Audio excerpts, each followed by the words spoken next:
नमस्कार दोस्तों, स्वागत है आपका इस कार्यक्रम में। चंद्रचूड़ आजकल बहुत चिड़े हुए हैं।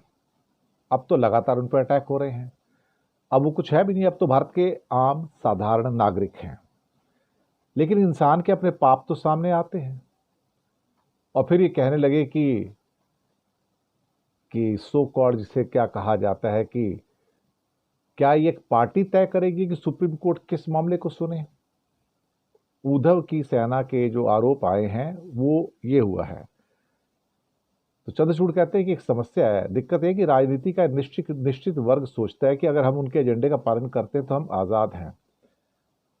उन्हें यह समझना चाहिए कि न्यायपालिका विपक्ष का काम नहीं कर सकती। सही कहा आपने साहब।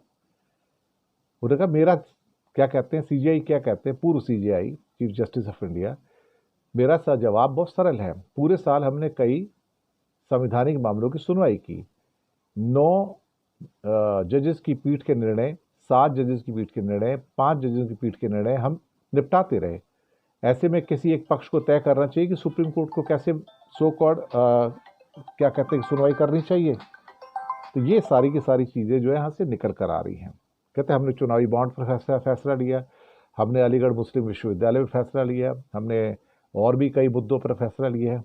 लेकिन अल्टीमेटली एक बात तो चंद्रचूड़ साहब आपको माननी पड़ेगी कि हिंदुस्तान में जितना आज बलवा हो रहा है हिंदू मुसलमान का, उसका बीज तो आप डाल के गए प्लेसेस ऑफ वर्शिप एक्ट का। आपने ही कहा था कि हाँ सर्वे कर लीजिए, जब हमारे पास कुछ और आएगा तो तब देखेंगे। तो ये छूट किसने दी थी?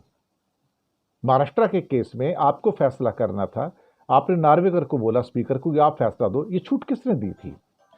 दिल्ली के मामले में ये छूट किसने दी थी? आप बताइए। आपने दी थी ना दिल्ली के केस में। राफेल के मामले में छूट किसने दी थी कि भाई साहब आप क्लोज कवर में सब कुछ दे दो? पैगासस के मामले में ये छूट किसने दी थी? दरअसल पाप तो आपके अंदर था ना।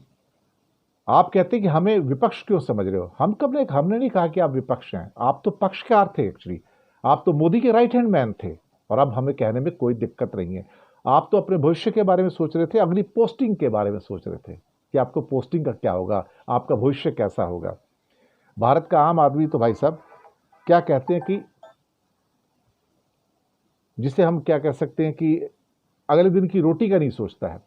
आपको भविष्य की पड़ी हुई है। क्यों भैया, किस लिए? तो चिढ़ना स्वाभाविक है, चिढ़ते रहिए, लेकिन आप उन पापों से मुक्त नहीं हो सकते। लिख कर रख लीजिएगा। शुक्रिया आपका।